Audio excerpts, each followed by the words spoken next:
அனைவருக்கும் வணக்கங்க. இன்றைக்கி நம்மளுடைய சேனலில் மே மாதம் 20ஆம் தேதிக்கு பிறகு கடக ராசியை சேர்ந்தவங்களுக்கு சில பல விஷயங்கள்லாம் அவங்க வாழ்க்கையில் நடக்க போகுது அப்படின்னு சொல்கிறாங்க. அந்த விஷயங்கள்லாம் என்ன, மேலும் நீங்கள் இந்த காலகட்டத்தில் என்ன மாதிரியான விஷயங்கள்லாம் பண்ணணும் அப்படிங்கிறத நான் இன்றைக்கி பதிவின் மூலிமா உங்ககிட்ட சொல்ல போகிறேன். இந்த பதிவில் சொல்லக்கூடிய எல்லா விஷயங்களுமே உங்களுக்கு பயன் தரக்கூடிய விஷயங்களாக கண்டிப்பாக இருக்கும். ஸோ வீடியோவை ஸ்கிப் பண்ணாமல் தொடர்ச்சியாக பாருங்கள். அது மட்டும் இல்லாமல் உங்களுக்கு ராசி அதிபதியாக இருக்கக்கூடிய சந்திர பகவானை உங்களுக்கு ரொம்ப பிடிக்கும் அப்படின்னா இந்த வீடியோக்கு ஒரு லைக் பண்ணிவிட்டு உங்களுடைய ஆள் மனதில் நிறைவேறாத விஷயங்கள் அப்படின்னு சொல்லிட்டு நிறையவே இருக்கும். அதில் ஏதோ ஒரு விஷயம் நடக்கணும்னு சொல்லி மனதார வேண்டிக் கொண்டு நம்மளுடைய கமெண்ட் பாக்ஸில் சந்திர பகவானுக்கு போற்றி அப்படின்னு சொல்லி மறக்காமல் பதிவிடுங்க. இந்த தருணத்தில் நீங்கள் அந்த கடவுளை நினைத்து இப்படி ஒரு விஷயம் பண்ணும்போது கண்டிப்பாக நீங்கள் என்ன விஷயம்லாம் நடக்கணும்னு நினைக்கிறீங்களோ அந்த விஷயங்கள் அனைத்துமே நிச்சயமாக உங்களுடைய ராசி அதிபதி நடத்தி கொடுப்பாரு. ஸோ நம்பிக்கையோடு இந்த ஒரு விஷயத்தை பண்ணி பாருங்கள். மேலும் நீங்கள் இப்போ தான் முதன்முறையாக நம்மளுடைய சேனலை பார்க்குற மாதிரி இருந்தால் மறக்காமல் சப்ஸ்கிரைப் பண்ணிவிட்டு கீழே இருக்கும் பெல் ஐக்கானையும் மறக்காமல் கிளிக் பண்ணுங்கள். அப்போ தான் நம்ம சேனலில் போடுற ஒவ்வொரு வீடியோவுமே நோட்டிஃபிகேஷனாக உங்களிடம் வந்து சேரும். ஸோ இப்போ வாங்க நம்ம வீடியோக்குள்ளே போய் முழுசாக பார்த்து தெரிஞ்சுக்கலாம். கடகராசியில் புனர்பூசம் 4ஆம் பாதம், பூசம், ஆயில்யம் என 3 நட்சத்திரங்கள் இருக்குது. கிரக நிலையை பொறுத்த வரைக்கும் ராசியில் செவ்வாய், தனவாக்கு குடும்பஸ்தானத்தில் கேது, தைரிய வீரிய ஸ்தானத்தில் சந்திரன், அஷ்டமஸ்தானத்தில் சனி, ராகு, பாக்கியஸ்தானத்தில் சுக்கிரன், தொழில் ஸ்தானத்தில் சூரியன், புதன், லாபஸ்தானத்தில் குரு என கிரகங்கள் வலம் வருது. மேலும் கிரக மாற்றங்களானது 11/5/2025 அன்று குரு பகவான் லாபஸ்தானத்தில் இருந்து அயன சைன போகஸ்தானத்திற்கு மாறியிருக்காரு.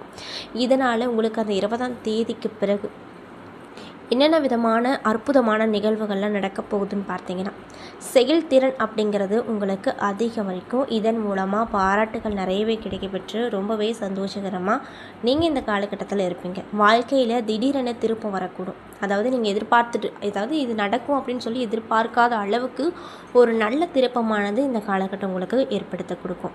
தெய்வ நம்பிக்கை அப்படிங்கிறது இந்த காலகட்டத்தில் அதிகரிக்கும். முக்கியமாகவே நிறைய கஷ்டத்தில் இருக்கவங்க மனுஷங்களை நம்புறதை விட தெய்வத்தை தான் அதிகப்படியாக நம்புவாங்க. அதுவும் இந்த கடகராசியை பொறுத்த வரைக்கும் இவங்களுக்கு பக்தியில் நாட்டம் அப்படிங்கிறது ரொம்ப அதிகமாக இருக்கும். முக்கியமாக இவங்களுக்கு ஒரு கஷ்டகாலம் அப்படின்னா போகிற இடமே கோவிலாக தான் இருக்கும். அதனால் உங்களுக்கு இந்த காலகட்டத்தில் தெய்வத்துடைய தெய்வ பக்தி அப்படிங்கிறது ரொம்ப ஜாஸ்தியாக இருக்கக்கூடும். அந்தளவுக்கு தான் இந்த 20ஆம் தேதிக்கு பிறகு உங்களுக்கு இருக்க போகுது அப்படின்னு சொல்கிறாங்க. உடல்நலத்தில் பாதிப்பு உண்டாகக்கூடும். அதனால் ஆரோக்கிய ரீதியாக நீங்கள் எல்லா விஷயத்துலையுமே ரொம்ப கவனமாக இருக்கணும். பண வரவு அப்படிங்கிறது உங்களுக்கு அதிகமாக இருக்கும். குடும்பத்தில் காணாமல் போன சந்தோஷம் மீண்டு வரக்கூடும் அப்படின்னு சொல்கிறாங்க. இதுக்கு முன்னாடி நீங்கள் ரொம்ப சந்தோஷமாக இருந்திருப்பீங்க. உங்கள் குடும்பத்தில் எந்த ஒரு சண்டை சச்சரவுமே இருந்திருக்காது. ஆனால் குறிப்பிட்ட சில நாட்களில் கிரகங்களுடைய மாற்றத்தால் உங்களுக்கு நிறைய விதமான பிரச்சனைகள் வந்திருக்கும். உங்களுக்கு அந்த பிரச்சனைக்கு சம்மந்தமே இல்லாமல் இருந்திருக்கும். ஆனாலுமே இதனால் குடும்பத்தில் நிறைய விதமான பாதிப்பு ஏற்பட்டிருக்கும். இதனால் சந்தோஷம் அப்படிங்கிற ஒரு விஷயமே காணாமல் போயிருக்கும். அந்த விஷயங்கள் நீங்கி இந்த காலகட்டத்தில் ரொம்ப சந்தோஷமாக இருப்பீங்க. அதில் எந்த ஒரு மாற்றமும் இல்லை அப்படின்னு சொல்கிறாங்க. மேலும் உங்களுக்கு நெருக்கம் அதிகரிக்கும். வாழ்க்கையில் முன்னேற்றம் உண்டாகக்கூடும் அப்படின்னு சொல்லப்படுதுங்க. வராது அப்படின்னு நீங்கள் நினச்ச பொருள் கூட இப்பொழுது உங்கள் கைக்கு சேர்த்து மகிழ்ச்சியில் தில்லாட வைக்கும் அப்படின்னு சொல்லப்படுது. தொழில் மற்றும் வியாபாரத்தில் இருக்கக்கூடிய கடகராசிக்காரங்களுக்கு மந்த நிலை மாறி வேகம் படைக்கும். அதாவது நீங்கள் செய்யக்கூடிய தொழிலில் லாபம் அதிகரிக்காமல் இருந்திருக்கும், மந்தமாக நடந்திருக்கும். அந்த விஷயங்கள் அனைத்துமே மாறப்போகுது அப்படின்னு சொல்கிறாங்க. அது மட்டும் இல்லாமல் உத்தியோகத்தில் இருக்கக்கூடிய கடகராசிக்காரங்க இருக்காங்கள்ல, அவங்களுக்கு என்ன மாதிரியான மாற்றங்கள் இந்த காலகட்டம் கொடுக்குன்னு பார்த்தீங்கன்னா, சிறப்பான பலன்கள் கிடைக்க கண்டிப்பாக போகுது. புதிய பொறுப்புகள் அப்படிங்கிறது உங்களுக்கு சேருங்க. வேலை தேடிக்கொண்டிருக்கக்கூடிய கடகராசி என்பவர்களுக்கு அவங்க என்ன தகுதிக்கேற்ப போல் வேலை அப்படிங்கிறது கிடைக்கக்கூடும்.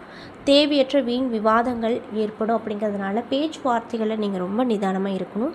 பெண்களுக்கு காரியங்களை செய்து முடிப்பதில் கடினமான நிலை காணப்படும். அதாவது சின்ன ஈஸியாக இருக்கக்கூடிய வேலையாக இருந்தாலுமே அது செஞ்சு முடிக்கிறதுக்குள்ளே படாத பாடுபடுற அமைப்பானது உங்களுக்கு இந்த காலகட்டம் அமைச்சிருக்கு அப்படின்னு சொல்லப்படுதுங்க.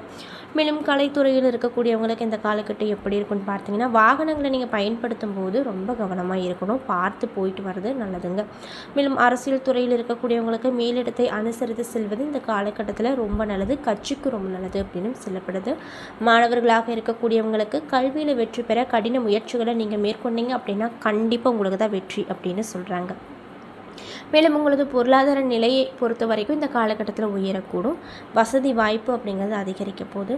குழப்பங்கள் நீங்கி குதூகலத்தை தரக்கூடிய அமைப்பாக இந்த காலகட்டம் அமைஞ்சிருக்கு. நூதன பொருட்கள் சேர்க்கை அப்படிங்கிறது அதிகரிக்கும் அப்படின்னு சொல்லப்படுறாங்க. மேலும் இந்த காலகட்டத்தில் நீங்கள் நல்ல பலன்களையே அதிகமாக பெற போகிறீங்க. பிள்ளைங்களால் இருந்து வந்த தொந்தரவுகள் நீங்கி நல்லவைகள் நடக்க ஆரம்பிக்க போகுதுங்க. இறை அருளும் தெய்வ நம்பிக்கையும் அதிகரிக்கும். உங்களுடைய திறமையின் பெயரில் பின்தங்கிய நிலை இனி மாறப்போகுது அப்படின்னு சொல்கிறாங்க. எதிர்பார்த்த புகழ் பாராட்டு போன்றவை கிடைக்கப்பெற்று ரொம்ப சந்தோஷமாக இருப்பீங்க. மேலும் அரசியல் துறை மற்றும் பொதுநல சேவை புரிவோருக்கு பண விஷயம் சார்ந்த விஷயத்தில் திருப்திகரமாக இருக்கக்கூடிய சூழ்நிலையானது அமையப்போகுது. ஆனாலுமே எதிர்பாராத பதவி உதவி கிடைப்பதால் வாக்குவாதம் ஏற்படலாங்க. ஆனாலுமே பொருளாதாரம் மிக உங்களுக்கு சிறப்பாக தான் அமையக்கூடும் அப்படின்னு சொல்லப்படுது. மேலும் நீங்கள் என்ன மாதிரியான விஷயத்தை பரிகாரமாக செய்யணும் அப்படின்னு பார்த்தீங்கன்னா, சிவபெருமானுக்கு எலுமிச்சை பழம் அபிஷேகம் செய்து வணங்கி வர எல்லா நன்மைகளும் பிறக்கும். தொழிலில் போட்டிகள் அப்படிங்கிறது குறைய கொடுங்க.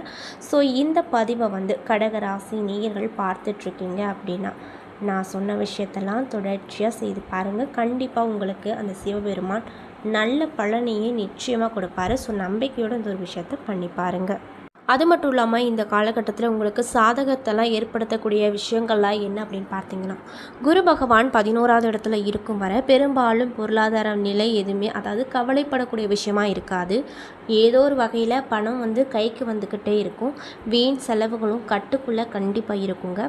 வீட்டில் சுப காரியங்கள் நடைபெற்று மகிழ்ச்சி நிலவுக்கூடும்.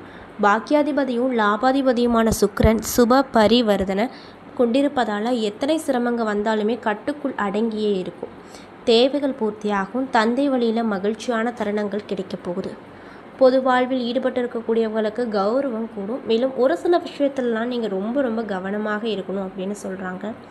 அந்த விஷயங்கள்லாம் என்னென்னு பார்த்தீங்கன்னா, தொழில் ஸ்தானாதிபதியும் பஞ்சம ஸ்தானாதிபதியுமான செவ்வாய் பகவான் உங்களுடைய ராசியில் இருக்காங்க. இதனால் உங்களுக்கு என்ன விதமான விஷயங்கள் நடக்க போகுதுன்னு பார்த்தீங்கன்னா, முன் கோபம் அப்படிங்கிறது ரொம்ப ஜாஸ்தியாக இருக்கும். இதுக்கு முன்னாடி உங்களுக்கு கோபம் வரும், ஆனால் அந்தளவுக்கு கோபம் வராது. இப்போ எதுக்கெடுத்தாலும் முன் கோபம் வந்துக்கிட்டே இருக்கும். இதெல்லாம் எதனால் அப்படின்னு பார்த்தீங்கன்னா, செவ்வாய் பகவான் உங்கள் ராசியில் நிற்பதால தான் இந்த மாதிரி விஷயங்கள்லாம் நடக்குது. அதனால் நீங்கள் கோவப்படுறத கொஞ்சம் கம்மி பண்ணிக்கிறது நல்லது. சர்க்கரை மற்றும் இரத்த கொதிப்பு உள்ளவர்களுக்கு ஆரோக்கிய குறைபாடுகள் தோன்றுங்க. மேலும் அதோடு மட்டுமல்லாமல் அஷ்டமஸ்தானத்தில் சனி மற்றும் ராகு சேர்க்கையால் செவ்வாய் பார்வையோடு இருப்பதால் பயணங்களில் மிகுந்த எச்சரிக்கையாக நீங்கள் இருக்கணும் அப்படின்னு சொல்கிறாங்க. ஸோ ராசியில் 3 கிரகங்கள் 2 கிரகங்களுடைய சேர்க்கை நடைபெறுது. மேலும் ஒரு கிரகத்தோட பார்வையானது உங்கள் ராசியில் பதிவதால் கவனமாக நீங்கள் பயணங்களை மேற்கொள்ளணும். முக்கியமாக நீங்கள் நைட்டில் ட்ராவல் பண்ணுறதை நிறுத்திக்கிறது நல்லது அப்படின்னு சொல்லப்படுதுங்க. மேலும் முதலீடு சார்ந்த விஷயங்கள்லாம் எப்படி இருக்குதுன்னு பார்த்தீங்கன்னா, முதலீடுகளை பாதுகாத்து கொள்வதில் முன் யோசனை வேண்டும். எந்த ஒரு முதலீடாக இருந்தாலும் சரி முன்னாடி யோசித்து அது தப்பாக ரைட்டான்னு பார்த்துட்டு 4 பேர்த்திட்ட கேட்டுட்டு அதுக்கப்புறம் நீங்கள் எந்த ஒரு விஷயமா இருந்தாலும் பண்ணால் பரவாயில்ல அப்படின்னு சொல்கிறாங்க. அதிக லாபத்திற்கு சற்று காத்திருக்க வேண்டும். இப்பொழுது நீங்கள் எதிர்பார்த்த வகையில் லாபமோ வியாபாரமோ இருக்காது அப்படின்னும் சொல்லப்பட்டிருக்குங்க. என்ன நண்பர்களே, இந்த பதிவுகளில் நாம் கடகராசியை சேர்ந்தவங்க அனைவருக்குமே மே மாதம் 20ஆம் தேதிக்கு பிறகு என்னென்ன விதமான நிகழ்வுகள்லாம் உங்கள் வாழ்க்கையில் நடக்க போகுது, மேலும் நீங்கள் இந்த காலகட்டத்தில் என்ன மாதிரியான விஷயங்கள்லாம் பண்ணணும் பண்ணக்கூடாது, பரிகாரங்கள் மாதிரிலாம் என்ன மாதிரி பண்ணணும், என்ன மாதிரியான பரிகாரங்கள் பண்ணணும், எந்த கடவுளை வணங்கணும், உங்களுடைய ராசி அதிபதி யார் அப்படிங்கிறத பற்றியெல்லாம் நான் இன்றைக்கி இந்த பதிவின் மூலியமாக உங்கள்கிட்ட சொல்லியிருப்பேன். இந்த பதிவில் சொல்லியிருக்கக்கூடிய எல்லா விஷயங்களுமே உங்களுக்கு பயன் தரக்கூடிய விஷயமா நிச்சயமாக அமைஞ்சிருக்கும். ஸோ வீடியோ பிடிச்சிருந்தால் லைக் பண்ணுங்கள், ஷேர் பண்ணுங்கள். அது மட்டும் இல்லாமல் நீங்கள் இப்போ தான் நம்மளுடைய சேனலை முதன்முறையாக பார்க்குற மாதிரி இருந்தால் மறக்காமல் சப்ஸ்கிரைப் பண்ணிவிட்டு கீழே இருக்கும் பெல்லைக்கானையும் மறக்காமல் கிளிக் பண்ணுங்கள். அப்போ தான் நம்ம சேனலில் போடுற ஒவ்வொரு வீடியோவுமே உங்களுக்கு நோட்டிஃபிகேஷனாக உடனுக்குடனே சேரும். மேலும் உங்களுடைய ராசி அதிபதியாக இருக்கக்கூடிய அந்த சந்திர பகவானை ரொம்ப பிடிக்கும்னா இந்த வீடியோக்கு ஒரு லைக் பண்ணிவிட்டு நம்மளுடைய கமெண்ட் பாக்ஸில் சந்திர பகவானுக்கு போற்றி அப்படின்னு சொல்லி மறக்காமல் பதிவிடுங்க. நன்றி.